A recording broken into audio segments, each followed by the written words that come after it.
Ketoacidosis or diabetic ketoacidosis. Ito yung condition kung saan ang isang tao na mayroong diabetes, mataas ang ketone sa katawan, kaya nagli-lead into comatose or sometimes death. Sa low carb way of eating naman, dahil very low yung carbohydrate na kinakain natin at umiiwas tayo sa pagkain ng mga sugary na pagkain, walang mapagkukuhanan ng energy ang ating katawan, kaya magpuproduce ito ng ketones para magamit ang stored fats as energy source. Ibig ding sabihin, ketoacidosis at ketosis, parehas na present si ketones.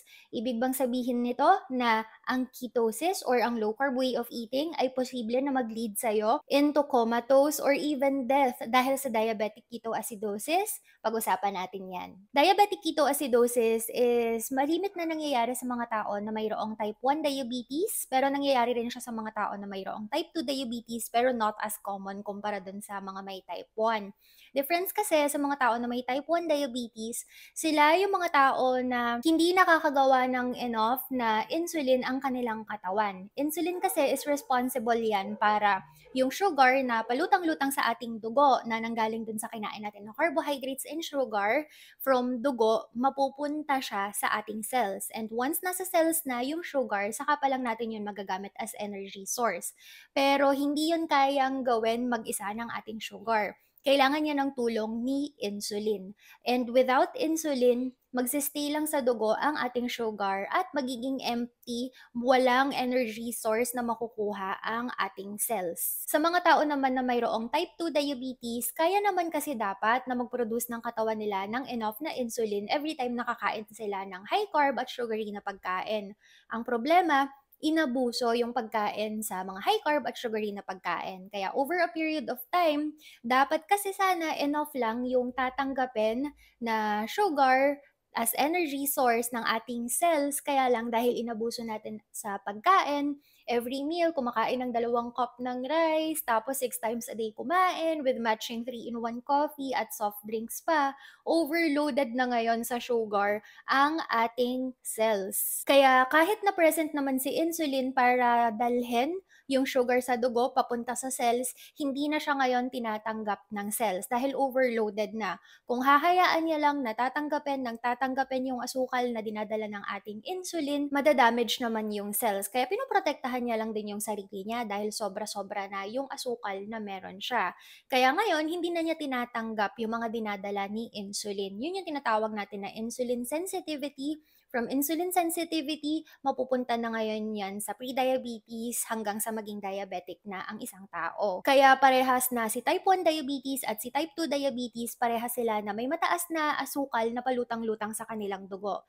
Kaya lang, magkaiba nga lang ng rason. Yung iba, wala kasing taga-transport, aka insulin. Yung isa naman, may taga-transport, kaya lang ayaw nang tanggapin. Ngayon, with low carb way of eating, ang ginagawa natin ay kumakain tayo ng sobrang babang gramo ng carbohydrates at ng sugar. Carbohydrates natin mainly nanggagaling sa mga low carb vegetables, which is napakakonti lang din ng carbohydrate content nito. Kaya kakaunti lang din yung carbohydrate na mako-convert into sugar, which is very good, especially kung ikaw ay mayroong diabetes, type 1 man yan or type 2. Kasi hindi kaya ng katawan mo yung mataas na gramo ng asukal. Kasi ang mangyayari nga lang doon, maiiwan lang siya sa ating dugo na palutang-lutang. Ngayon, kapag dumating sa point na kakaunti nga lang yung asukal na nakukuha ng ating cells dahil tayo ay naka-low carb na, dahil this time, binago natin ang ating way of eating, instead na kumakain tayo ng kumakain ng sugar na yun yung ginagamit natin as energy source once andun na siya sa cells, binago natin, ginawa nating healthy ang ating lifestyle. Kumakain lang tayo ngayon ng enough na sugar na kayang i-hold ng ating katawan, which is sa low carb, maximum 20 grams for some, for others naman 30 to 50 grams. Ang nangyayari ngayon, nawawalan ng source of energy ang ating katawan. Yung kinakain na lang kasi natin sa low carb is enough para masustain yung healthy levels ng sugar sa ating dugo. Kasi kapag sobrang baba naman, magiging hypoglycemic ka naman. Pero hindi din yun nangyayari sa low carb kasi enough nga lang yung kinakain natin. natin. Pero para magkaroon tayo ng source of energy, ang ginagawa ng katawan natin from sugar, kumukuha siya ngayon ng source of energy sa ating stored fats. Pero para magamit ang ating stored fats as energy source, kailangan niya munang mag-produce ng ketones. Kaya sa ating mga naglo-low carb, present si ketones. Mapa-diabetic ka man or hindi, kapag ikaw ay naglo-low carb tapos stored fats na or fats na yung ginagamit mo as energy source, palaging present si ketones. Pero anong diferensya niya sa ketoacidosis or diabetic ketoacidosis? Correct ko muna yung common misconception. Iniisip kasi ng iba na ang ketosis at saka ketoacidosis ay pareho lang. Kasi kung papakinggan natin, 'di ba, parang ketosis, para siyang nickname ng ketoacidosis. Kasi 'di ba parang pinaiksing term lang si ketosis ng ketoacidosis. Pero ang katotohanan, sobrang magkalayo po silang dalawa. Pag sinabi kasing ketosis, again, kaya lang tayo napunta sa state ng ketosis, aka nutritional ketosis, ay dahil kumain tayo ng sobrang babang gramo ng carbohydrates at ng sugar. Kaya ginagamit ng katawan natin si fats as energy source.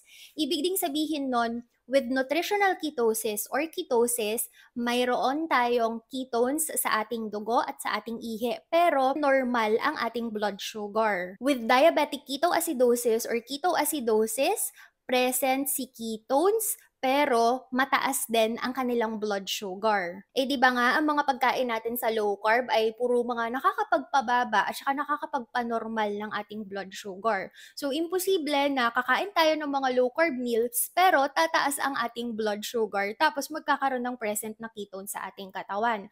So, paano nangyari na sa diabetic ketoacidosis, mataas yung sugar nila at mataas yung ketones? Simple lang, hindi po kasi sila naka-low carb. High carb yung mga pagkain na kinakain nila. Kasi again, baka nakalimutan na po natin sa low carb way of eating, ang mga kinakain nga natin is mga pagkain na nakakapagpababa ng asukal. So, hindi po tataas ang asukal mo sa katawan kung low carb way of eating yung ginagawa mo unless nag-cheat meal ka o kaya napa-cheat day ka. And in that case, hindi mo na matatawag na low carb yung ginagawa mo. Kasi again, the moment na nag-cheat meal ka or nag-cheat day ka, high carb day na yon. So, hindi na siya magfo-fall under ng category ng keto or ng low carb. Wala naman kasing category si low carb na clean low carb, dirty low carb, strict low carb, tapos cheat day low carb. Walang ganon. The fact na kumain ka ng high carb meal, that means naka-high carb day ka na. Diyan na ngayon magkakaroon ng problema kung ikaw ay diabetic dahil high carb na yung kinakain mo. Para sa mga may type 1 diabetes na kumain ng high carb na mga pagkain, dahil hindi nga nakakapag-produce ng enough na insulin ang iyong katawan, mahihirapan ngayon yung katawan mo na i-transport yung asukal na sobrang dami na naipon sa dugo papunta sa iyong cells. Unless makakapagturok ka ng enough na insulin. Kung makakapagturok ka naman ng enough na insulin, walang problema. Kaya lang, kung i-ignore mo lang yung mga symptoms, hahayaan mo lang yung dugo mo mayroong maraming asukal na palutang-lutang, ang iisipin ng katawan mo, ang iisipin ng cells mo, dahil walang pumapasok na energy source sa iyong cells, iniisip niya na baka hindi ka pa kumakain. Kahit na yung energy source sana is nasa dugo mo lang. Dahil hindi nga siya nakakapasok, iniisip ng katawan mo, merong miscommunication na nagaganap. Kailangan nating mag-produce ng ketones para gamitin si fats as energy source. Kaya lang, hindi kasi pwedeng magtugma yung dalawa, hindi kasi pwedeng mag-meet yung dalawa. Kaya dahil may mataas na level or gramo ng asukal na palutang-lutang sa dugo mo, which is toxic na in the first place, tapos nag-produce pa ng ketones yung katawan mo kasi nga iniisip niya na hindi ka pa kumakain dahil hindi nakakapasok yung asukal galing sa dugo, doon ngayon sila mag-meet at doon ngayon magkakaroon ng diabetic ketoacidosis at yung mga deadly na side effects na kakambal nitong mga to. Kaya very important para sa mga tao na may type 1 diabetes na nakamonitor dapat sila palagi sa kanilang sugar level at sa paglo-low carb po natin, hindi po pwede na on and off tayo kasi again, kapag on and off ka sa paglo-low carb, hindi po low carb ang tawag doon. Low carb days at saka high carb days na yung tawag doon. So, magkaiba po yun. Doon naman sa mga tao na mayroong type 2 diabetes, it's the same. Ang difference lang is kumain ka, high carb, tapos tumaas yung blood sugar mo. So, ayan na ngayon, palutang-lutang siya sa iyong dugo. Kung iinuman mo yan ng gamot, okay lang naman kasi matutulungan ng gamot si insulin para makapasok yung sugar sa loob ng iyong cells. Pero kung hindi ka iinom ng gamot, nagpasaway ka na nga na kumain ng high carb na mga pagkain, tapos double pasaway pa kasi hindi mo ininuman ng gamot. Ang mangyayari ngayon, kagaya kay type 1 diabetes, hahayaan lang ng katawan mo, hahayaan lang ng cells mo na palutang-lutang yung sobrang taas na gramo ng asukal sa iyong dugo. Iisipin na naman ng cells mo, bakit wala pang pumapasok na pagkain? Siguro hindi pa siya kumakain dahil wala tayong magamit as energy source. Kailangan na natin ngayong mag-produce ng ketones. And kagaya kay type 1 diabetes, si ketones at saka si mataas na sugar level, magmimit sila, magiging sobrang acidic ng ating dugo at ganun ulit.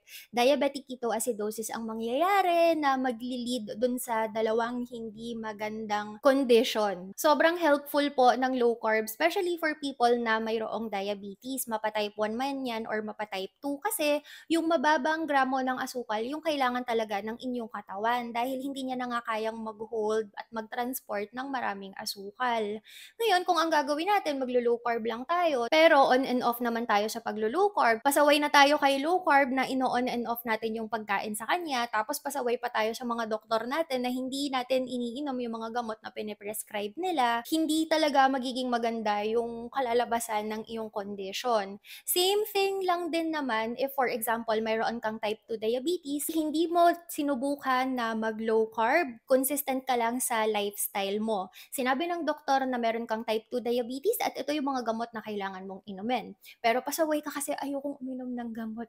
Life is short, sige, enjoyin lang natin ang buhay. So tuloy-tuloy ka pa rin sa lifestyle mo kahit low carb ayaw mo. So okay, sige. So everyday kain ng 3 cup ng kanin, kasi breakfast, lunch, and dinner, tagwa 1 cup, tapos magmemeryenda pa ng banana Q na merong soft drinks na merong 3-in-1 coffee sa umaga. Ibig sabihin, this is for someone na may type 2 diabetes na unmedicated ha. Ibig sabihin, yung mga pagkain na kinakain mo everyday is sobrang taas pa rin ng carbohydrate. So, mataas pa rin yung asukal na palutang-lutang sa iyong dugo.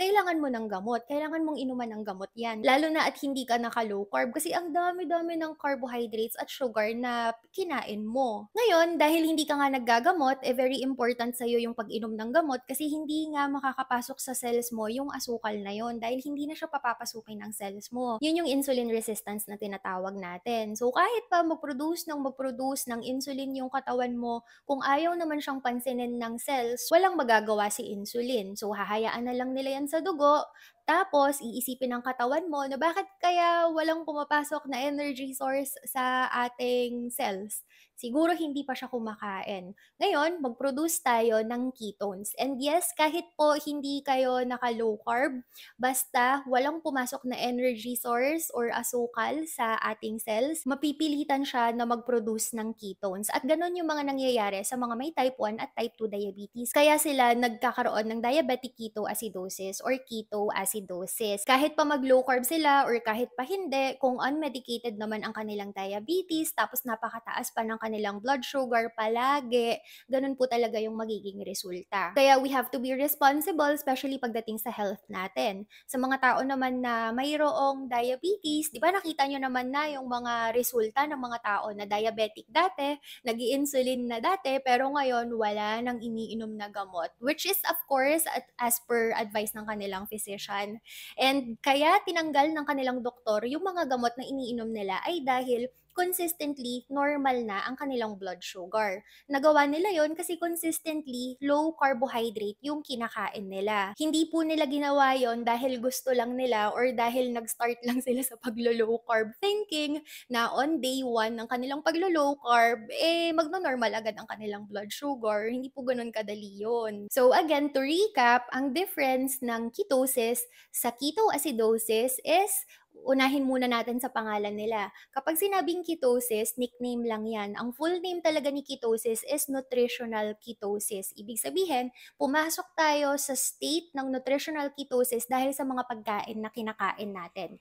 Kasi pinili natin kainin yung mga nutritious na mga pagkain, healthy protein, healthy fats, at umiwas tayo sa mga high carbohydrate at high sugar na mga pagkain. On the other hand, itong si ketoacidosis or diabetic ketoacidosis, kaya Kaya nagkaroon ng ketones ang iyong katawan ay dahil iniisip ng katawan mo na wala ka pang kinakain. Kaya ipinilit ng katawan mo or pinilit ng katawan mo na mag-produce ng ketones. Ibig sabihin, yung isa, natural siya, ikaw yung nag-induce para magkaroon ka ng ketone sa katawan. Tapos yung isa naman, napilitan lang yung katawan mo kasi wala na siyang choice. At pagdating naman sa sugar level, etong si nutritional ketosis napakababa. Normal na normal po ang sugar level ng mga tao na naglo-low carb.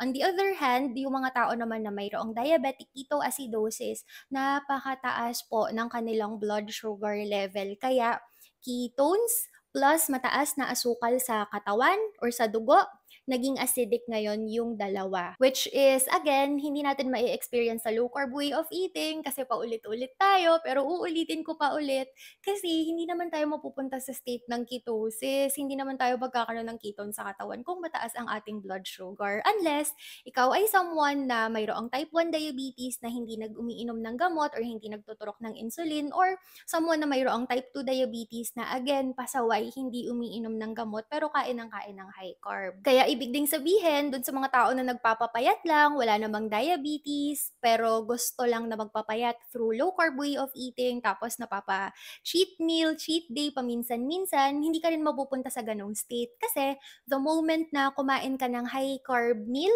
makikick out ka lang sa ketosis. Magsa-stop lang yung katawan mo sa pag-produce ng ketones. Tapos, babalik yung paggamit ng katawan mo kay sugar as energy source. Ganun lang. Tapos, babalik ka lang ulit kay ketones or kay ketosis or paggamit ng katawan mo ng fats as energy source once binaba mo lang ulit ang iyong pagkain ng sugar at carbohydrates. Kaya kung makikita ninyo sa community natin, sobrang daming mga success stories ng mga tao na dati ay diabetic, mataas ang blood sugar, or meron na ring maraming complications, pero ngayon sobrang ganda na ng kanilang health. Kung titignan ninyo, lahat sila nagawa nila ng tama yung low carb. Tapos yung mga tao naman na hindi nila nakuha yung ganong result, pag tinanong nyo, sige, paano mo ba ginawa yung low carb? Ay, palagi akong nagra-rice. Bihira lang talaga akong mag-low carb, on and off ako. Tapos tinanggal ko agad yung medications ko. So, ibig sabihin, hindi talaga sila naka-low carb. Kiniklaim lang na naka-low carb. Kasi 3 times a week naglo-low carb, pero 4 times a week hindi naman naglo-low carb, yung ganon. So, ayun. So, again, kailangan po nating maging responsible sa ating actions, and tandaan na yung mga gamot, kung nakikita nyo man sa community natin na yung mga diabetic dati hindi na nagme-medication ngayon, kaya po nila tinanggal yung medication nila dahil sinabi yun ng doktor nila, hindi dahil gusto lang nila. Okay po. So, kung kailangan nyo ng guidance kung paano pa gawin ang low carb way of eating pero hindi nyo alam kung paano, meron akong online course para sa inyo kung gusto nyo ng parang ganitong discussion pero structured. Pero kung gusto nyo naman ng ebook lang kasi mas natututo kayo na binabasa, meron din akong ebook para sa inyo. This is specific para sa mga tao na diabetic. Pero if you are beginner or gusto nyo lang talagang mag-lose ng weight through low carb way of eating, meron din akong separate na ebook for you. And also, kasama doon sa mga ebooks na yon ang mga recipes na pwede ninyong gawin. Kahit pa kayo ay diabetic, merong PCOS, merong GERD, or for weight loss, ayan, meron akong mga available na ebooks for you. By the way, lahat ng link ilalagay ko sa comment sa ibaba. So, hanggang dito na lang po muna. If you have more questions or if you have a story to tell, especially kung dati kayong diabetic, tas ngayon maganda na yung condition ng health nyo, gusto po naming mabasa yan. Share nyo naman sa comment sa ibaba. Thank you so much for watching and have a good day. Bye!